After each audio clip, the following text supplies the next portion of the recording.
What's up, guys? Welcome back to my YouTube channel. My name is Princess, and in this video we're talking self-responsibility surrounding social media.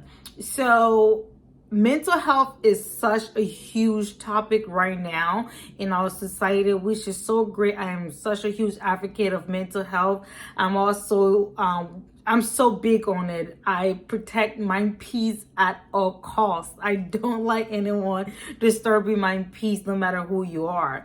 And one thing I always keep in mind is one of my favorite scripture from the Bible is 1 Corinthians chapter 15 verse 33.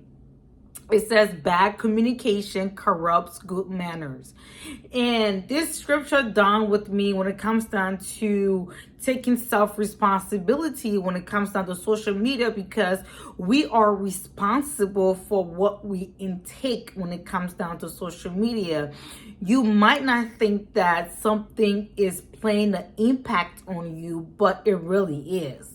So I always tell my honey all the time, I'm like, you have to be careful what you digest, because what you listen to, it might not affect you at this moment, but as you continue to listen to that thing that isn't good for you, what ended up happening, it will start to it's gonna start to show in how you act, how you think, how you react to certain situations. So the really best thing to do is to filter what you actually consume, that you don't be affected by it. Because believe it or not, no one on social media is responsible for how you feel. You are responsible for yourself. You're responsible for what you take in. You're responsible for how you react to it. No one comes here to cuddle anyone's feelings. That is just the ugly truth. And we have to sit with that and understand that no one cares about what you feel. With that being said, when you decide to get on social media, it's important to understand when you see someone doing something, when you see someone posting something, it is your duty. If you know that thing is going to affect you in any way, shape, or form, it is your duty to not consume that information. Despite popular belief, you do not have to watch every video that you see on social media. Something that really that's really big on social media right now is this gender war, this 50-50 conversation, this relationship conversation.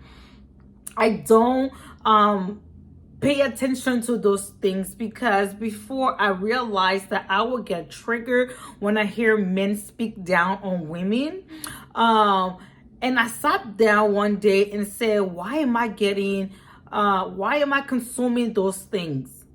If I know it's going to affect me, why am I consuming those content that is being put out there?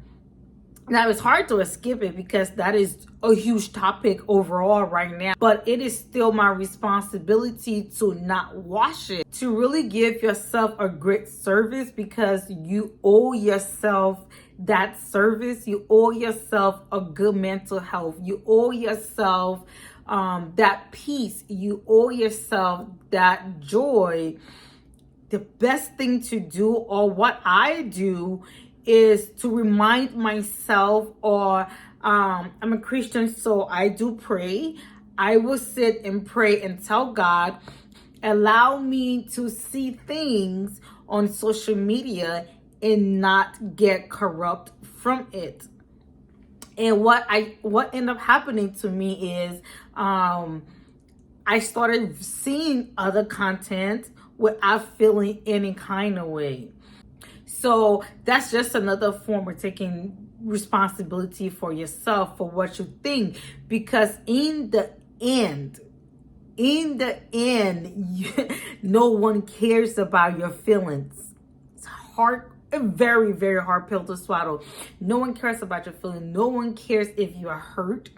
No one cares if your feelings is being brutally crushed, because they're not responsible. You're responsible for yourself. You're responsible for what you take in. You're responsible for how you react to people you don't even know. Let that resonate with you. Remember that those people on social media, you don't even know them at all.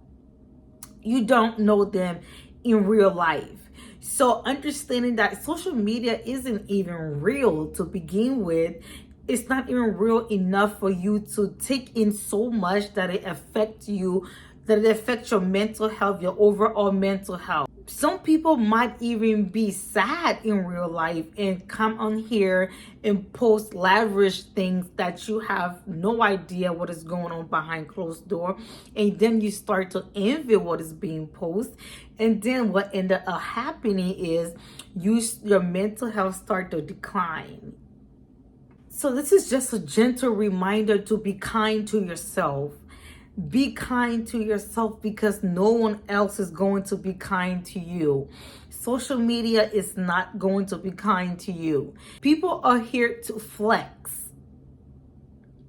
They are here to flex on you. So if you're looking for mental stability from social media, you are in a rude awakening. They themselves are battling mental health. You just don't know it. You just don't see it. You see what they show you. For you to be hard on yourself from social media, you are doing yourself a disservice. Social media is pretty addictive. It's something that we have hard time cutting out of our lives. What I can say on how you can move past those feelings and how you can really try to filter certain things is take a breather. Take a breather from social media. If you know, you have to understand what makes you trigger. You got to understand yourself. You have to understand what can I take and what can I not take.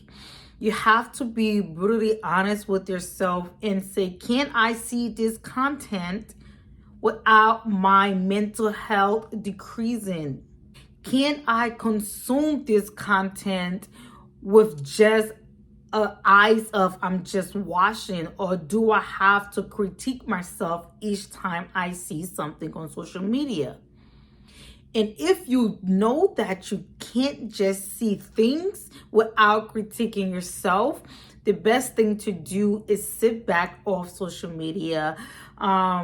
If you like to pray, you pray about it. Ask God to help you view things in the eyes of just seeing, not in the eyes of critiquing, not in the eyes of envy. Just ask God to help you build up something inside of you that allow you to see things and not take it personally.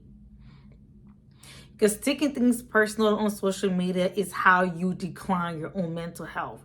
You have to ask God, God, help me see things without taking it personally. Ask the Most High God, like, God, allow me to view this individual content without me feeling like I'm a failure to society. Everyone is wealthy on social media. Everyone is. Everyone portrayed this wealthy lifestyle. And if you are just a person who is living a regular lifestyle, working your 9 to 5, or starting your business and not making as much money as everyone else, you are then going to view someone content like they're showing off. Even worse, that you aren't doing enough in your life. But understand this. You don't know that person. You don't know nothing about nothing. You have to train your mind to see things as it is, not as where you need to be. The worst thing you can do to yourself is every time you see something, you compare yourself. When you decide to switch your focus on you, nothing else matters. You are able to consume people content without feeling some sort of emptiness. Keep in mind that you are just on social media, that those things aren't real. And you are also responsible for yourself. the best thing you can ever do for yourself is not consume things that is not healthy for you. It's not be part of conversation that is draining. You should only consume content that is good for you, that is good for your mental health. Not sure what is good for you. You are the one to figure that out. You are the one to sit with yourself, to think deep into yourself on what is important to you, what is best for you. So what I will leave with you is 3 things today. Figure out what is important to you. Once you figure what is important to you, you then figure out what content you need to be consuming. Once you figure out what content you need to be consuming, you need to ask God or whoever you pray to help you view things just as is, not out of the eyes of anything else, not out of the eyes of envious, not out of the eyes of jealousy, not out of the eyes of the depressed situation, not out of the eyes of hurt. Once you figure out how to see things without being hurt, without being triggered, without feeling down, without putting you in a depressed situation, you change your entire world. You literally change your entire world. Everything boils down to you. It boils down to you being responsible for yourself. It boils down to you taking accountability, responsibility of what you consume for you to be better with your own mental health. I hope you take this into consideration on what I'm saying and just be kind to yourself. You are in Thanksgiving week. Take time to be grateful for what you have, where you're at, where you're going. Eat great food, and I will see you next time.